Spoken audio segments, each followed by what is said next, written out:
Hi everyone, welcome to our channel. കണ്ണനും അമ്പാടിയും ക്രച്ചയിൽ പോകുന്നുണ്ടല്ലോ. Day care ആണേ. എന്നും അവർ പോകുന്നതും വരുന്നതും വീഡിയോ എടുക്കണമെന്ന് വിചാരിക്കും. ഇതുവരെ എടുത്തിട്ടില്ല കേട്ടോ. അവരെ 12 മണിക്ക് വിളിക്കാൻ പോകുന്ന വീഡിയോ ആണിത്. ഇന്ന് വീഡിയോ എടുത്തുതരാൻ എനിക്കൊരാളെ കിട്ടി.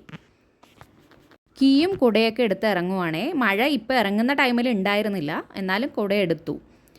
ഹസ്ബൻഡ് 8 മണിക്ക് ഡ്യൂട്ടിക്ക് പോകും കേട്ടോ. അപ്പോൾ ഇവരെ കൊണ്ട് വിടുന്നതും അതുപോലെ വിളിക്കാൻ പോകുന്നതൊക്കെ ഞാൻ തന്നെയാണേ. അപ്പോൾ ഡോറൊക്കെ ലോക്ക് ചെയ്തിട്ട് ഇറങ്ങുവാണേ. ഇപ്പോൾ ഇവിടെ ക്ലൈമറ്റ് നല്ല മഴയാട്ടോ. സോ എവിടെ പോവുകയാണെങ്കിലും നമ്മൾ കൂടെ കയ്യിൽ വെക്കും. ഡേ കെയർ ടൈം 10 to 12 ആണ്. ഞാൻ ഇവരെ രാവിലെ കൊണ്ട് വിട്ടതിന് ശേഷം വന്നിട്ട് വീട്ടിലെ ഓരോ ജോലികളും ക്ലീനിങ്ങും അതുപോലെ എനിക്കൊരു ബിസിനസ് ഉണ്ട്. അപ്പോൾ അതൊക്കെ ആ ടൈമിലാണ് നോക്കുന്നത്. ഇതാണ് ഞാൻ. ടാറ്റ പറഞ്ഞ് പോവുകയാണേ, അവരെ വിളിക്കാൻ പോവുകയാണേ. നാട്ടിലുള്ളവരൊക്കെ എല്ലാവരും എന്നോട് ചോദിക്കും കേട്ടോ, എന്തിനാ ഡേ കെയറിലൊക്കെ വിടുന്നതെന്നൊക്കെ, കുഞ്ഞുങ്ങളെ വിടുന്നതെന്നൊക്കെ. പക്ഷേ എൻ്റെ ഒരു അഭിപ്രായത്തിൽ പുറത്ത് താമസിക്കുന്നവരുണ്ടെങ്കിൽ ഇപ്പോൾ അച്ഛനും അമ്മയും കുഞ്ഞുങ്ങൾ മാത്രമല്ലേ ഉണ്ടാവുള്ളൂ. അപ്പോൾ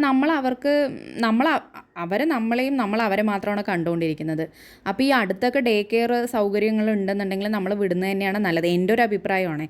അപ്പോൾ അവർക്ക് കുറച്ച് ടീച്ചറെ കാണും, അവിടെ വേറെ കുഞ്ഞുങ്ങളെയൊക്കെ കാണുമ്പോൾ അവരുടെ ഇൻട്രാക്ഷൻ സ്കിൽസും അതുപോലെ അവരുടെ കഴിവുകളൊക്കെ നമ്മൾ അവിടെ പോകുമ്പോഴായിരിക്കും പലതും നമ്മൾ മനസ്സിലാക്കുക.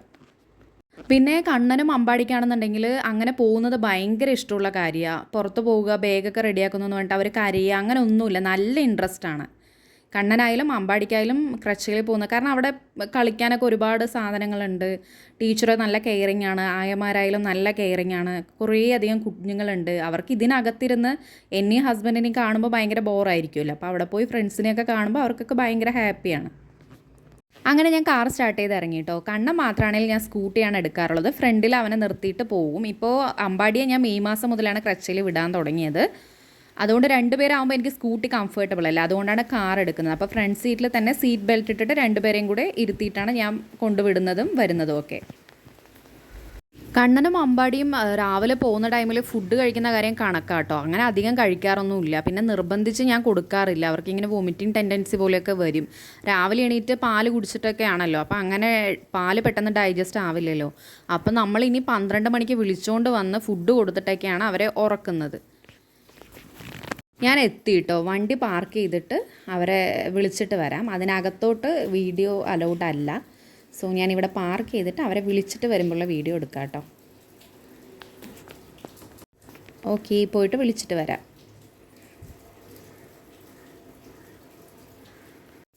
വണ്ടി ഞാൻ ഒന്നുകൂടെ സൈഡാക്കി നിർത്തിയിട്ടാണ് ഇറങ്ങുന്നത്. കാരണം ഇത് 1 വേ ആണ്. നമ്മൾ പാർക്ക് ചെയ്യുമ്പോൾ ശ്രദ്ധിച്ച് ഇവിടെ പാർക്ക് ചെയ്യണം. മേളിലാണ്, ഫസ്റ്റ് ഫ്ലോറിലാണ്, ഗ്രൗണ്ട് ഫ്ലോറിലല്ല. അപ്പോൾ അതാ കണ്ണനും അമ്പാടിയും പുറത്ത് വന്നു. കണ്ണൻ കുറച്ച് പ്രശ്നം ഉണ്ടാക്കിയിട്ടാണ് അവിടെ നിന്ന് ഇറങ്ങി വന്നത്. അവിടെ തന്നെ എന്തോ കളിക്കുമായിരുന്നു. അപ്പോൾ ഞാൻ പിടിച്ച് ഇനിയിപ്പോൾ അങ്ങോട്ട് തന്നെ പോകണമെന്ന് പറഞ്ഞ് കരയുവാണേ.